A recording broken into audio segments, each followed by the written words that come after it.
فاتحہ۔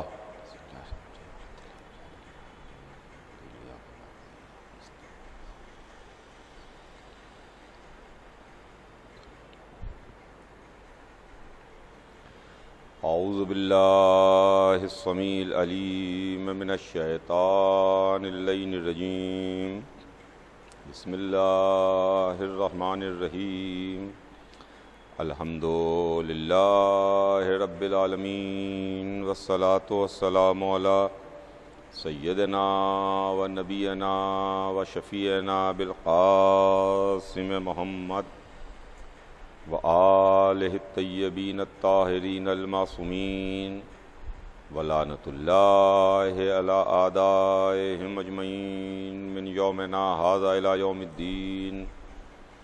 اما بعد فقد قال اللہ سبحانہ تبارک و تعالی فی کتابہ المبین وہو اصدق الصادقین۔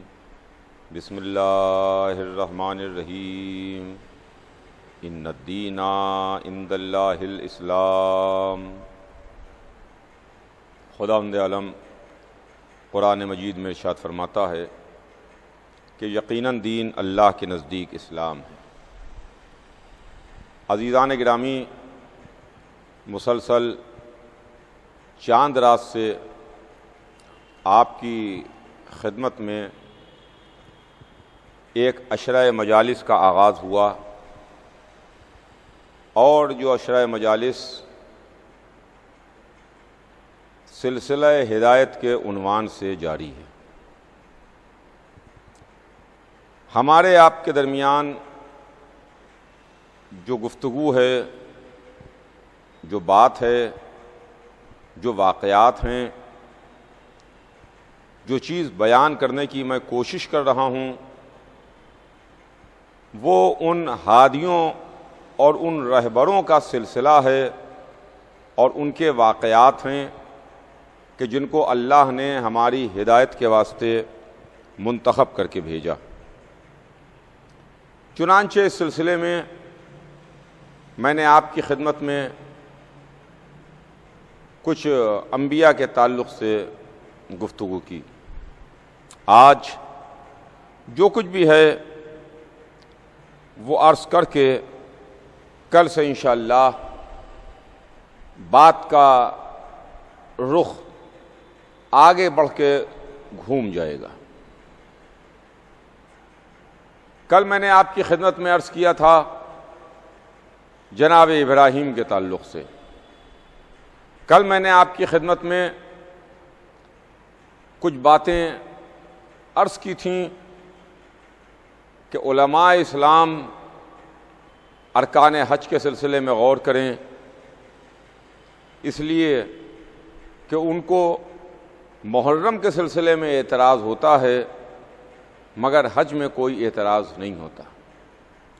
حج میں سر کا مڈانا سمجھ میں آتا ہے، کعبے کا طواف سمجھ میں آتا ہے، حجر اسود کو بوسہ دینا سمجھ میں آتا ہے، کعبے کا پردہ چومنا سمجھ میں آتا ہے، صفا و مروہ کے درمیان سعی سمجھ میں آتی ہے، شیطانوں کو پتھر مارنا سمجھ میں آتے ہیں، مگر جب ہم علم عباس کو بوسہ دیں، ذریعہ حسین کو بوسہ دیں، نام حسین پر سینہ زنی اور ماتم کریں، ہماری آنکھیں اشکبار ہو جائیں، ہم سر و سینہ پیٹیں، سر و پا بڑھینا رہیں، تو یہ اس کی سمجھ میں نہیں آتا۔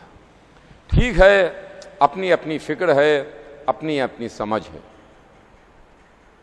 سلسلہ بیان آج آگے بڑھے۔ جناب ابراہیم کے بعد جو سلسلہ ہمارے درمیان آتا ہے العزم پیغمبروں میں، وہ نام جناب موسیٰ کا نام ہے۔ جناب موسیٰ جناب ابراہیم کے بعد العزم پیغمبروں میں کے ایک ہے۔ میں نے عرض کیا تھا کسی مجلس میں کہ پہلے العزم جناب نوح ہیں، نوح کے بعد جناب ابراہیم، جناب ابراہیم کے بعد جو العزم پیغمبروں کی فہرست میں نام آتا ہے اس میں جناب موسیٰ کا نام نامی اور اس میں گرامی ہے۔ جناب موسیٰ بھی اللہ کے منتخب کردہ اور اللہ کے محبوب ترین بندوں میں ہیں۔ جناب موسیٰ وہ نبی ہیں، جناب موسیٰ وہ معصوم ہیں، جناب موسیٰ وہ اللہ کے خاص بندے ہیں کہ جن کی ولادت سے پہلے پہلے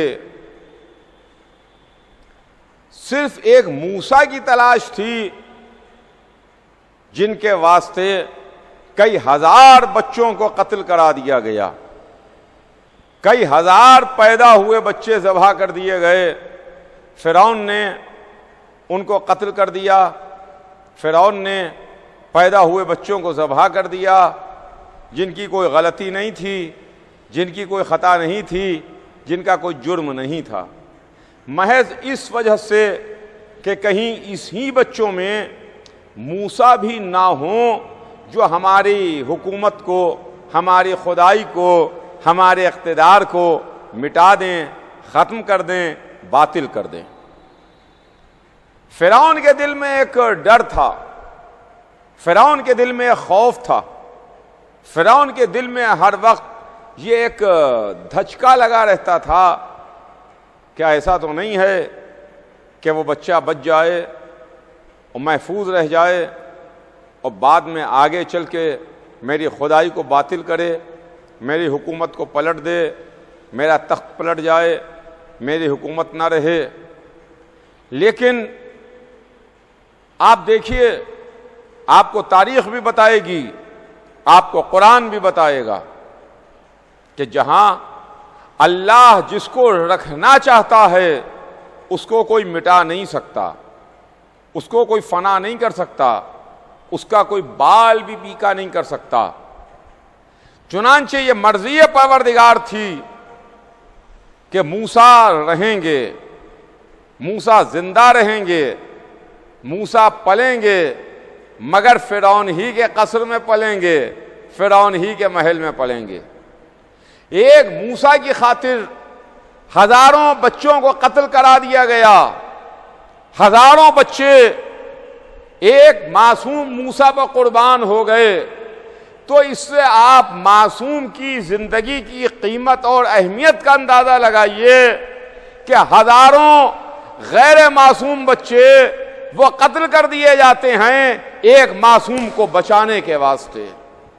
اس سے معصوم کی زندگی کی قیمت کا اندازہ ہوتا ہے کہ معصوم کی زندگی کتنی قیمتی ہے اللہ کی نظر میں، اللہ کی نگاہ میں۔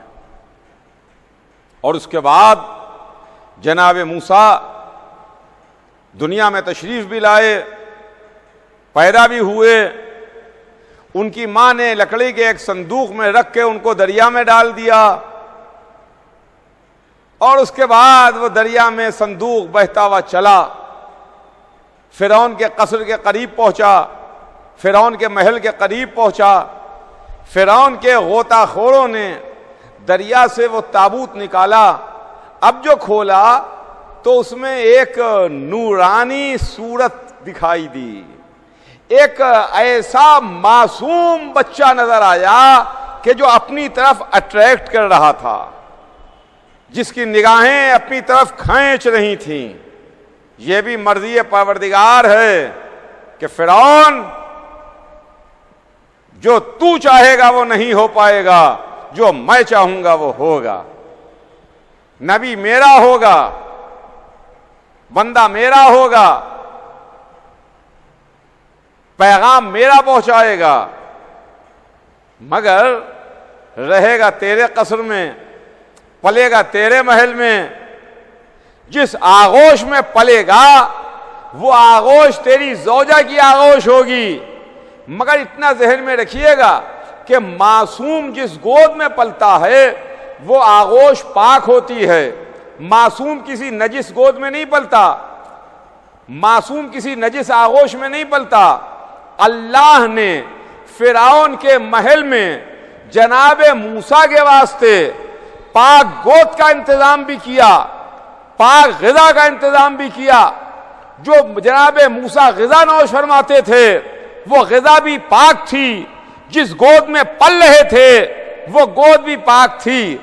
اب یہ سمجھنے کی بات ہے عالم اسلام کے کہ موسیٰ چھوٹے نبی ہیں، محمد بڑے نبی ہیں۔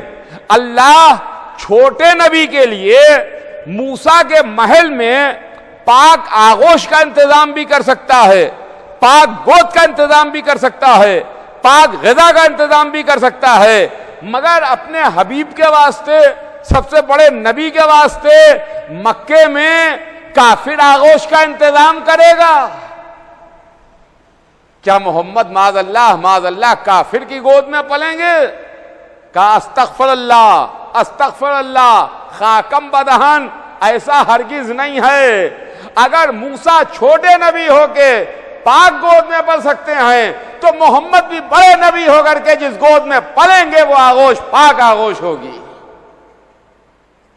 تو آپ کو ماننا پڑے گا کہ جناب ابو طالب ان کی گود پاک ہے، ابو طالب مومن ہیں، ابو طالب کافر نہیں ہے۔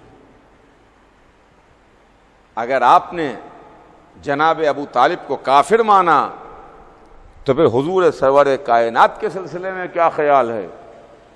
قرآن کے بارے میں کیا خیال ہے؟ الہی اصول کے بارے میں کیا خیال ہے کہ معصوم نبی کیا نجس آغوش معاذ اللہ پلے گا؟ موسیٰ چھوٹے نبی ہو کے پاک گود میں پلیں اور محمد بڑے نبی ہو کے نجس آغوش میں پلیں؟ خیر عزیزان گرامی، میں دوسری بات آپ کی خدمت میں عرض کر رہا ہوں کہ یہ ہیں جناب موسیٰ، اور اس کے بعد پلے تو قصر فرعون میں، بچپن گزرا تو فرعون کے محل میں، اسی میں وہ واقعہ بھی ہے کہ جب فرعون کی ڈاڑھ ہی پکڑ کے فرعون کے منہ پر تماچا مارا، فرعون کے منہ پر تماچا مارا، جب فرعون کو یہ شبہ ہوا کہ کہیں ایسا تو نہیں ہے کہ یہی وہ بچہ ہے کہ جو ہماری حکومت کو پلٹ دے گا، ہمارے تخت کو گرا دے گا، ہماری خدائی کو باطل کر دے گا، تو اس نے ٹیسٹ کے واسطے، امتحان کے واسطے ایک تشت میں انگارے رکھے۔ جناب موسیٰ نے انگارے اٹھا لیے، انگارے اٹھا لیے، جس سے ہاتھ بھی جلا، زبان بھی جلی۔ تو خیر عزیزان گرامی، یہ واقعات ہیں، لیکن مجھے جو اس سلسلہ ہدایت میں آپ کی خدمت میں جو چیز عرض کرنا ہے جلدی بس، وہ یہ ہے کہ ایک وقت وہ بھی آیا جب فرعون کے ساحر، وہ کہ جن کو اپنے علم پر پورا عبور حاصل تھا، اپنے علم پر پورا کمال حاصل تھا، جو ساحران فرعون کہلاتے تھے، وہ ساحر ان کو فرعون نے بلایا، ساحران فرعون تھے، اور جناب موسیٰ کو بھی اللہ نے ایک معجزہ عطا کیا۔ وہ معجزہ موسیٰ کو عصا کی شکل میں ملا، موسیٰ کے پاس عصا کی شکل میں معجزہ تھا۔ فرعون نے اپنے جادوگروں کو بلایا، فرعون نے اپنے ساحروں کو بلایا، جو علم میں اپنے کمال کی منزل پر پہنچے ہوئے تھے۔ ادھر جناب موسیٰ بیٹھے ہیں، ان کے ہاتھ میں عصا ہے، ادھر وہ فرعون کے ساحر اور جادوگر موجود ہیں کہ ایک مرتبہ فرعون نے گرین سگنل دیا، ہری جھنڈی دی، ساحران فرعون رسیوں پر کچھ پڑھ کے پھونکنے لگے، اور پھونک کے رسی کے ٹکڑوں کو ہوا میں اڑانے لگے۔ تو ان کے علم اور ان کے جادو کی وجہ سے وہ رسی کے ٹکڑے سانپوں میں تبدیل ہو رہے تھے اور ہوا میں اڑ رہے تھے۔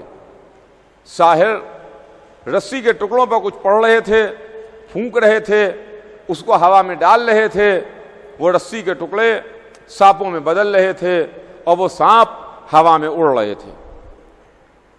درباری بھی موجود ہیں، یہاں سے وہاں تک مجمع لگا ہوا ہے، فرعون بھی موجود ہے، تماشا دیکھنے والے بھی موجود ہیں کہ ایک مرتبہ وحی پروردگار ہوئی، موسیٰ تم بھی اپنے عصا کو زمین پر ڈالو۔ جناب موسیٰ نے اپنے عصا کو زمین پر ڈالا۔ جیسے ہی جناب موسیٰ نے اپنے عصا کو زمین پر ڈالا کہ ایک مرتبہ وہ عصا اژدہے میں بدل گیا اور اس نے ہوا میں اڑنے والے تمام رسی کے پھکے ہوئے سانپوں کو نگل لیا۔ وہ رسی کے تمام پھکے ہوئے سانپوں کو نگل گیا، اور جیسے ہی یہ منظر ساحران فرعون نے دیکھا کہ ارے یہ تو کوئی ہم سے بڑا بھی ہے، جو ہم سے زیادہ علم رکھتا ہے، تمام کا تمام علم نجوم تو میرے پاس ہے، ہمارے پاس ہے، لیکن یہ جو آیا ہے بندہ، یہ جو موسیٰ آئے ہیں، یہ تو ہم سے زیادہ علم رکھتے ہیں۔ انہوں نے لکڑی پھینکی، وہ لکڑی اژدہے میں بدل گئی، جنہوں نے ہمارے سانپوں کو ڈس لیا، نگل لیا، کھا لیا۔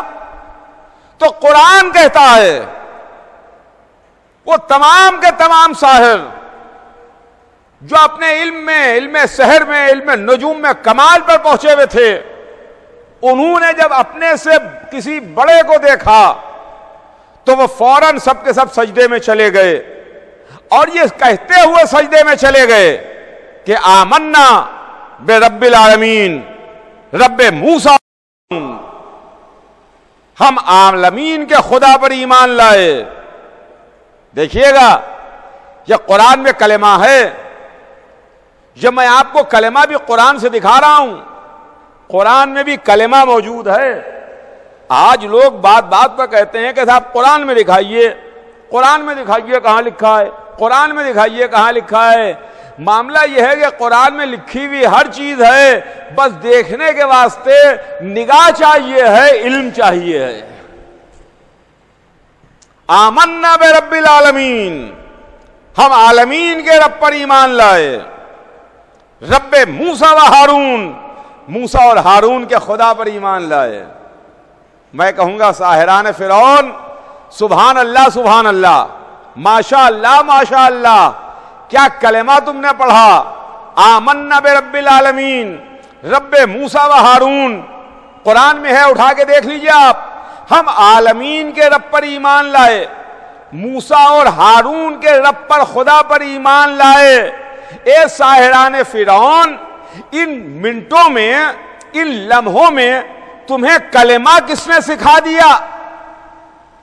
یہ کلمہ پڑھنا کس نے سکھا دیا؟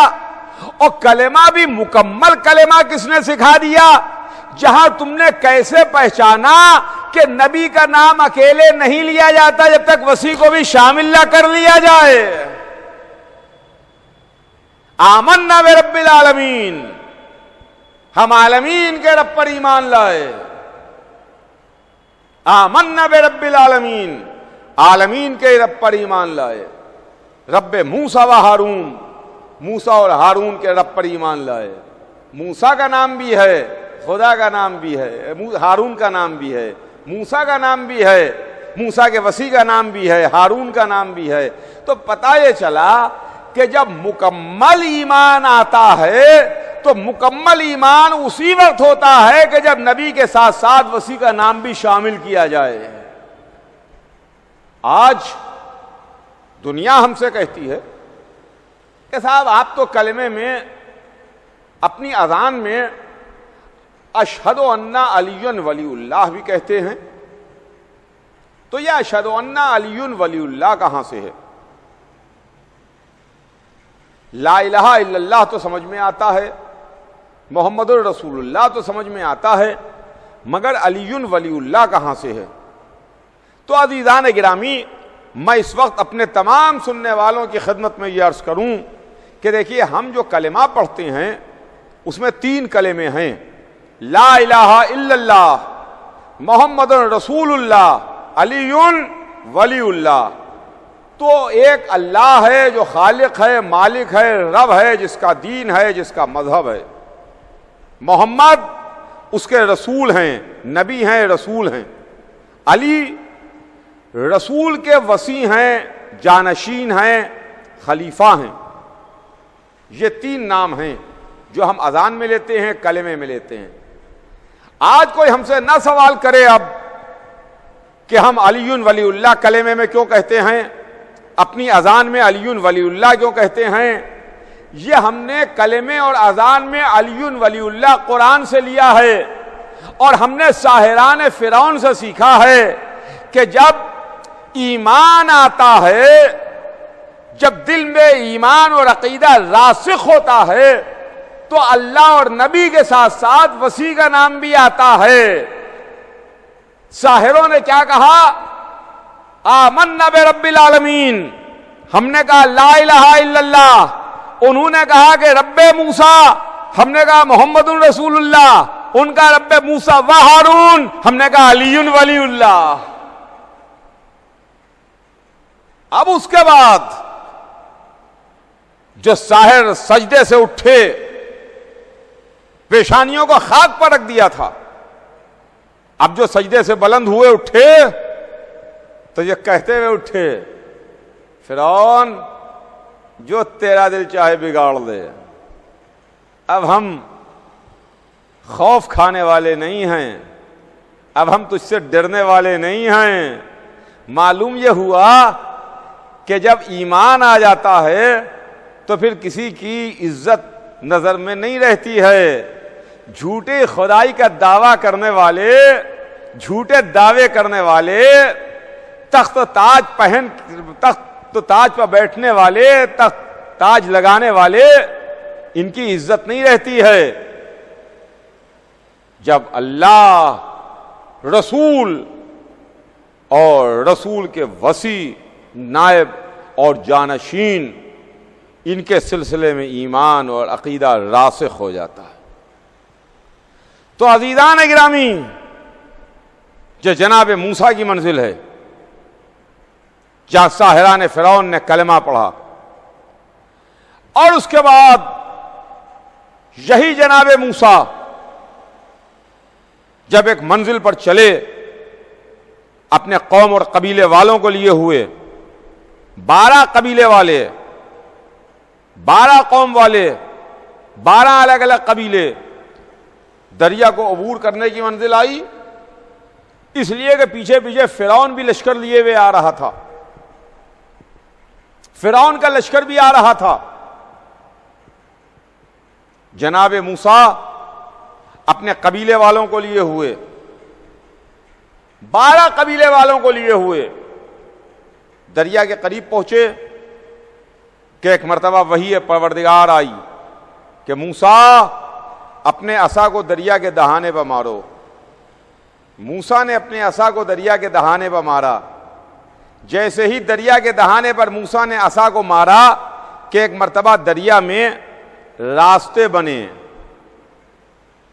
دریا میں راستے بنے، 12 راستے بنے، اور موسیٰ اپنے قبیلے والوں کو لیے ہوئے، 12 قبیلے والوں کو لیے ہوئے دریا سے بخیریت گزر گئے۔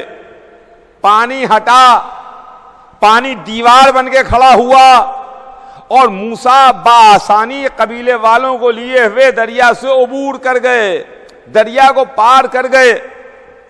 پیچھے پیچھے فرعون بھی آ رہا تھا، فرعون بھی آ رہا تھا کہ ایک مرتبہ فرعون نے اپنے قوم والوں کو دیکھا، اس کو تو خدائی پر ناز تھا، خدائی کا دعویٰ تھا کہ ہم تمہارے خدا ہیں، ہم تمہارے رب ہیں، اور اپنی قوم والوں سے کہا کہ ارے یہ راستے تو ہم نے بنائے ہیں۔ کہ ایک مرتبہ اپنی قوم اور اپنے قبیلے والوں کو لیے ہوئے جب بیچ دریا میں آیا تو پانی مل گیا، فرعون ڈوبا، اور فرعون کے ساتھ ساتھ اس کے ماننے والے بھی ڈوبے، فرعون کا کلمہ پڑھنے والے بھی ڈوبے، فرعون کے قبیلے والے بھی ڈوبے، وہ بھی ڈوبے جو فرعون کو مان رہے تھے، معلوم یہ ہوا کہ ظالم اکیلا ہی نہیں ڈوبتا ہے، ماننے والوں کو لے کے ڈوبتا ہے، ماننے والوں کے ساتھ ڈوبتا ہے۔ اور ادھر موسیٰ اپنے قبیلے والوں کو لیے ہوئے نکل گئے، بخیریت چلے گئے۔ اب عزیزان گرامی، یہاں پر ایک بات آپ کی خدمت میں عرض کروں کہ دیکھیے، یہ واقعات کہیں تاریخ ہم کو بتاتی ہے اور کہیں قرآن ہم کو بتاتا ہے۔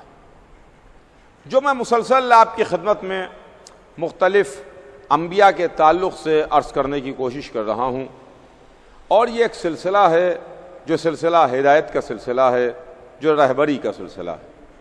اور اللہ نے جو واقعات ہم کو قرآن میں بتائے ہیں، جو باتیں قرآن میں ہم کو بتائی گئی ہیں اور سنائی گئی ہیں، یہ معاذ اللہ بے وجہ نہیں ہے۔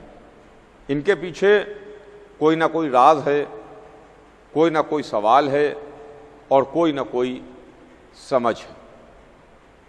تو جناب موسیٰ اپنے قوم اور قبیلے والوں کو لیے ہوئے بخیریت دریا سے نکل گئے۔ فرعون ڈوبا اور فرعون کے ساتھ ساتھ فرعون کے قوم و قبیلے والے اور اس کو خدا ماننے والے بھی ڈوبے۔ اب عزیزان گرامی،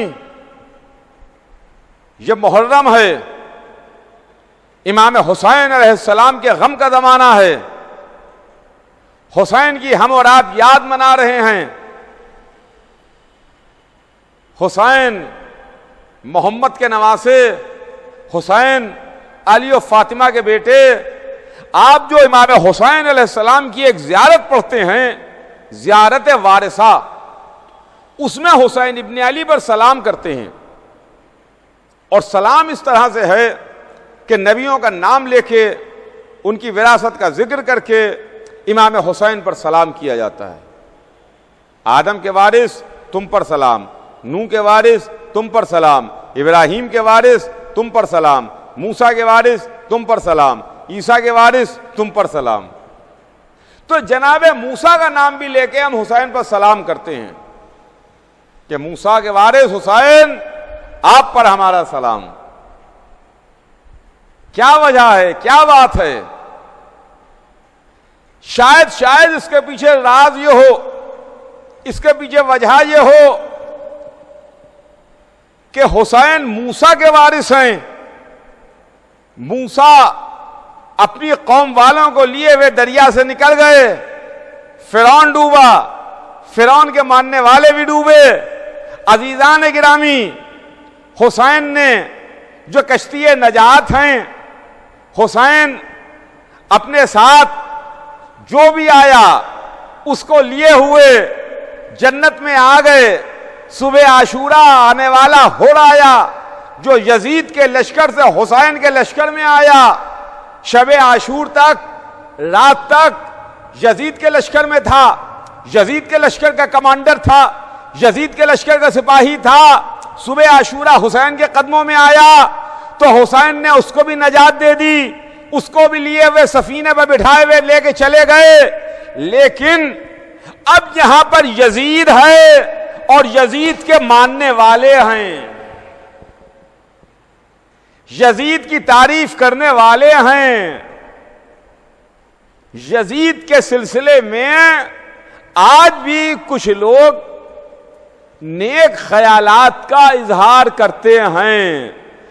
وہ الگ بات ہے کہ وقتی طور پر کسی نے نیک خیالات کا اظہار تو کیا، مگر اس کے بعد اس کی ایسی نحوست میں گرفتار ہو گئے کہ کہیں کے نہ رہے، ملک سے بھگائے بھی گئے، بھاگے ہوئے بھی ہیں، مال و اسباب بھی قرق ہو گیا، ضبط ہو گیا، نہ گھر کے رہے نہ گھاٹ کے رہے۔ تو یزید کی محبت میں دیکھ لیا، یزید سے محبت رکھنے والے نہ گھر کے رہتے ہیں نہ گھاٹ کے رہتے ہیں۔ یہ ہے عزیزان گرامی۔ آج کچھ ناسمجھ لوگ یہ کہتے ہیں کہ حسین نے یزید کو ختم کیوں نہ کر دیا؟ صاحب ذوالفقار تھے حسین، حسین نے یزید کو ختم کیوں نہ کر دیا؟ نہیں نہیں، حسین جانتے ہیں، حسین امام ہیں، حسین معصوم ہیں، حسین کو معلوم ہے کہ سن 61 ہجری میں بے شک یزید کے ماننے والے ہیں، سن 61 ہجری میں یزید کے طرفدار ہیں، سن 61 ہجری میں یزید کو خلیفۃ المسلمین کہنے والے ہیں، مگر جیسے جیسے زمانہ آگے بڑھے گا، بھلے ان کی تعداد بہت کم ہو جائے، بھلے ان کی تعداد بہت کم ہو جائے، بھلے زمانے کے ساتھ ساتھ لوگ یہ نہ کہہ سکیں کہ ہاں وہ بھی یزید کو مانتے ہیں، مگر کبھی نہ کبھی دبے پاؤں کوئی نہ کوئی یزید سے محبت کا دم بھر دے، تو شاید حسین نے بھی کہا ہو کہ دیکھو دیکھو موسیٰ کی وراثت بھی میرے پاس ہے، سلسلہ ہدایت چل رہا ہے، جو موسیٰ سے چلتا ہوا حسین تک آئے گا۔ جس طریقے سے فرعون ڈوبا، فرعون کے ساتھ ساتھ اس کے ماننے والے ڈوبے، ویسے ہی یزید بھی ہلاک ہوا، اور صبح قیامت تک آنے والے یزیدی بھی اسی کے ساتھ ہلاک ہو جائیں گے۔ جس طریقے سے فرعون ڈوبا تھا اس کے ماننے والے ڈوبے تھے۔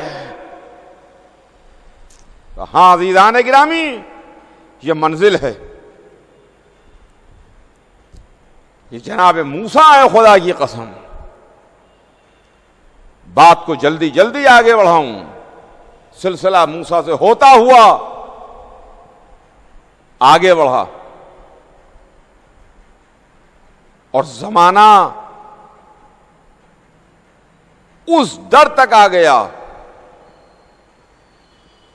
اس بی بی کی چوکھٹ تک آ گیا جو بی بی کائنات عالم و آدم کی معصومہ بی بی تھی، یعنی جناب مریم سلام اللہ علیہا، جو معصومہ بی بی ہیں۔ میں عرض کرتا چلوں اپنے سننے والوں کی خدمت میں کہ دیکھیے، مرد معصوموں کا سلسلہ تو بہت لمبا ہے، 1,24,000 نبی ہیں جو معصوم ہیں، 12 امام ہیں جو معصوم ہیں، مردوں کی تعداد 1,24,012 ہے جو معصوم ہیں، اور بیویوں میں صرف 2 بیویاں معصومہ ہیں، ایک جناب مریم معصومہ، ایک جناب فاطمہ زہرا معصومہ، ایک سلسلہ نبوت کی بیوی اور ایک وہ بیوی جن کا سلسلہ نبوت سے بھی ملتا ہے اور امامت سے بھی ملتا ہے، جناب فاطمہ زہرا معصومہ ہے۔ مگر جب بات مریم اور فاطمہ کی آئی تو رسول کی آواز آئی کہ بے شک مریم سردار ہیں مگر اپنے زمانے کی عورتوں کی، اور میری بیٹی فاطمہ عالمین کی عورتوں کی سردار ہے۔ اللہ نے بغیر شوہر کے جناب مریم کو اولاد دی، بغیر شوہر کے جناب مریم کو بیٹا دیا۔ اللہ اکبر، کیا منزل ہے! دیکھیے، اللہ نے 2 قانون ہیں، ایک قانون عصمت ہے اور ایک قانون فطرت ہے۔ ایک عصمت کا قانون ہے اور ایک فطرت کا قانون ہے۔ قانون فطرت یہ ہے کہ بغیر شوہر کے اولاد نہیں ہو سکتی۔ قانون فطرت یہ ہے کہ آگ جلائے گی۔ قانون فطرت یہ ہے کہ اگر آگ جل رہی ہے، انگارے دہک رہے ہیں، کسی کو اس میں ڈال دیا جائے تو وہ جل جائے گا۔ اور قانون عصمت کیا ہے؟ قانون عصمت یہ ہے کہ الہی قانون عصمت کے سلسلے میں نہیں بدلتا۔ یعنی معصوم یا معصومہ، سنیے گا، معصوم یا معصومہ، یہ کسی غیر معصوم کے محکوم نہیں رہ سکتے، ان کا کوئی حاکم غیر معصوم نہیں ہو سکتا۔ زوجہ اور شوہر، میاں اور بیوی، اس میں مرد حاکم ہوتا ہے، عورت محکوم، مرد حاکم۔ بی بی جناب مریم معصومہ بی بی ہیں، اگر مریم کی شادی ہو، مریم کو شوہر ملے اور وہ غیر معصوم ہو، تو ایک معصومہ بی بی غیر معصوم کی حاکمیت میں کیسے آ سکتی ہیں؟ غیر معصوم کی محکوم کیسے رہ سکتی ہے ایک معصومہ بی بی؟ اس کے واسطے ضروری ہے کہ معصوم شوہر بھی ہونا چاہیے، مگر جناب مریم کے زمانے میں کوئی ایسا معصوم نہیں ہے کہ جن کا عقد جناب مریم کے ساتھ ہو سکے۔ اور بے شک چونکہ معصوم اور معصومہ اللہ بناتا ہے، لہذا اللہ ہی کے علم میں ہے کہ کون معصوم ہے اور کون معصومہ ہے۔ ہمارے آپ کے گھروں میں جو شادیاں ہوتی ہیں، وہ شادیاں باپ طے کرتے ہیں، مائیں طے کرتی ہیں، گھر و خاندان کے بزرگ مرد و خواتین طے کرتے ہیں۔ لیکن جہاں پر معصوم اور معصومہ کے عقد کی بات آ جائے تو وہاں پر اختیار اللہ کو ہے، اللہ نے جس کو معصوم بنایا ہو اسی کے ساتھ شادی ہوگی، اسی کے ساتھ معصومہ بیاہی جائیں گی۔ چونکہ جناب مریم کے زمانے میں کوئی معصوم نہیں ہے ایسا مریم کا کفو، مریم کے برابر کا، جس کی شادی مریم کے ساتھ ہو سکے، لہذا قدرت نے قانون عصمت نہیں توڑا، قانون فطرت توڑا۔ فطرت کا قانون ٹوٹا، عصمت کا قانون نہیں ٹوٹا۔ عصمت کا قانون یہ ہے کہ معصومہ بھی کسی غیر معصوم کی حاکمیت میں نہیں آ سکتی۔ قانون فطرت یہ ہے کہ بغیر شوہر کے اولاد نہیں ہو سکتی۔ مریم کے واسطے قانون فطرت ٹوٹ رہا ہے، بغیر شوہر کے اللہ نے مریم کو اولاد دی۔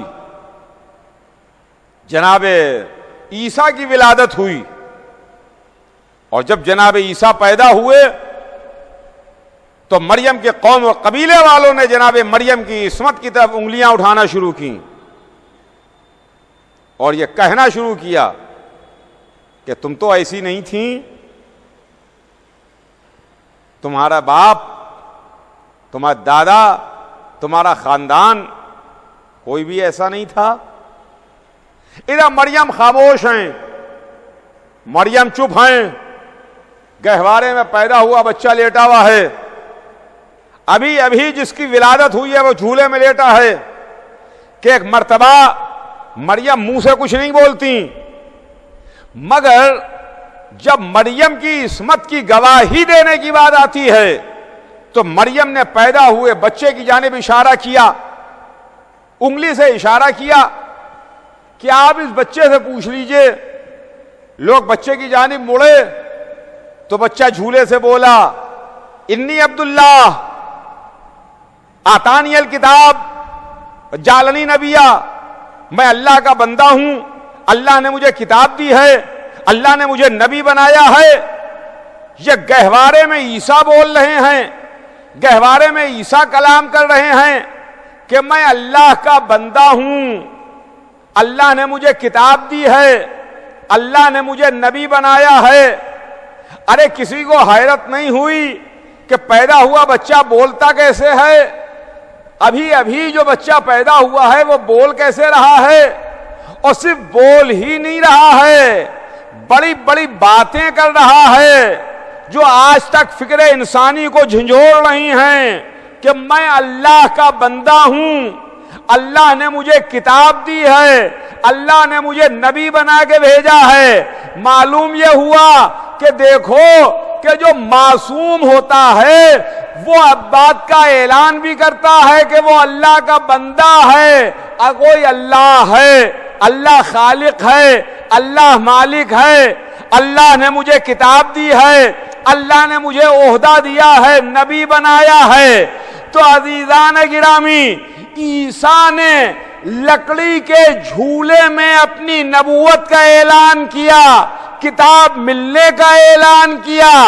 علی نے پیدا ہونے کے بعد آغوش محمد میں اس بات کا اعلان کیا کہ میں بھی اللہ کا بندہ ہوں، مجھے بھی امام بنایا گیا ہے، اور میں بھی قرآن کی تلاوت کر رہا ہوں۔ وہ لکڑی کے جھولے میں بولے، عیسیٰ لکڑی کے جھولے میں بولے، علی نور کی آغوش میں بولے، نور کے گہوارے میں بولے۔ جب رسول نے گود میں لیا تو گود میں آتے ہی آنکھیں کھولیں، آنکھیں کھول کے مسکرائے، مسکرا کے کہا کہ یا رسول اللہ میں کچھ پڑھوں، میں کچھ پڑھوں؟ تو انہوں نے کہا کہ پڑھو۔ کوئی حیرت کا اظہار نہیں کیا، یہ نہیں کہا کہ پیدا ہوا بچہ کیسے بول سکتا ہے، پیدا ہوا بچہ کیسے پڑھ سکتا ہے، کہا پڑھو۔ اب جو کہا پڑھو تو بچے نے پڑھنا شروع کیا۔ کیا پڑھا؟ قد افلح المومنون، مومنین نجات پا گئے۔ رسول نے کلیجے سے لگا لیا، پیدا ہوئے بچے کو سینے سے لگا لیا، کہا کیوں نہ نجات پا جائیں جب تمہارا جیسا امیر آ جائے، تمہارا جیسا امیر مل جائے۔ تو چلیے چلیے، علی کی ولادت کے ساتھ ساتھ محمد نے اعلان کر دیا کہ دیکھو علی علی ہیں، مگر اس کے ساتھ ساتھ امیر المومنین بھی ہیں۔ جب تمہارا جیسا امیر آ جائے، تمہارا جیسا امیر مل جائے۔ تو عزیزان گرامی، یہ جناب عیسیٰ ہیں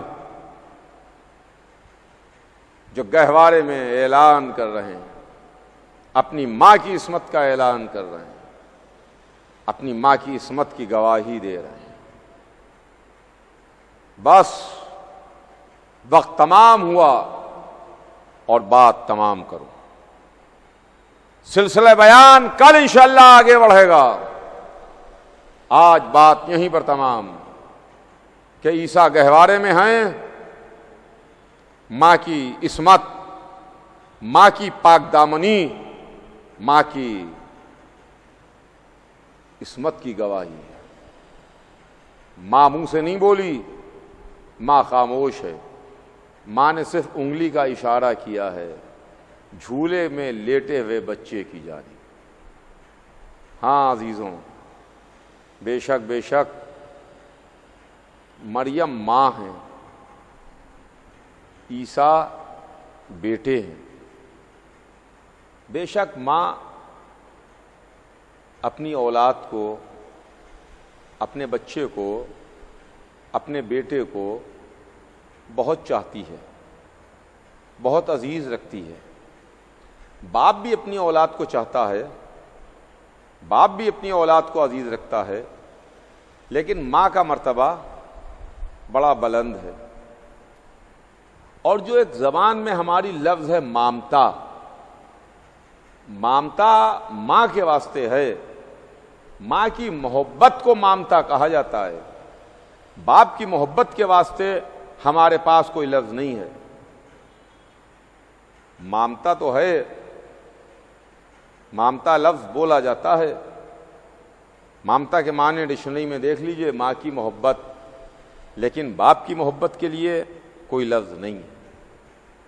عزیزوں، کربلا میں بھی مائیں تھیں، کربلا میں بھی ماؤں کے بچے تھے، مگر ماؤں نے اپنی مامتا کو حسین پر قربان کر دیا۔ ماں نے اپنی مامتا کو حسین پر نچھاور کر دیا۔ آج 7ویں رات آ گئی.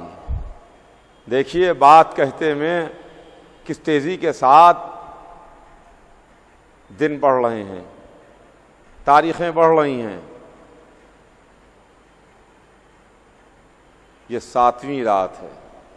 ذرا میرے ساتھ کربلا چلیے اور ذرا کان لگا کے سنیے، آواز التش آ رہی ہے. التش التش التش، ہائے پیاس ہائے پیاس ہائے پیاس مارے ڈالتی ہے. ہاں ہاں، 7ویں محرم سے حسین کے خیموں میں ایک قطرہ آب بھی نہ تھا. بچوں کی پیاس کی صدائیں گونج رہی تھیں. التش التش، ہائے پیاس ہائے پیاس. اب آج رات سے مصائب کا انداز بدل جاتا ہے. آج کی رات ہم یتیم حسن کا ماتم کرتے ہیں. آج کی رات ہم اس 13 برس کے یتیم کا ماتم کرتے ہیں جس کے باپ نے چلتے وقت اپنے بیٹے کے بازو پر یہ کہتے ہوئے تعویذ باندھا تھا، میرے لال قاسم جب کوئی مشکل موقع آئے تو اسے کھول کے پڑھ لینا. یہ کہہ کے حسن دنیا سے سدھارے. قاسم کو 11 برس میں، یعنی سن 50 ہجری سے سن 61 ہجری تک کوئی ایک لمحے کے لیے ایک ایسا موقع نہیں آیا کہ جب کسی مشکل و پریشانی میں گرفتار ہوئے ہوں اور اپنے باپ کا باندھا ہوا تعویذ کھول کے پڑھا ہو.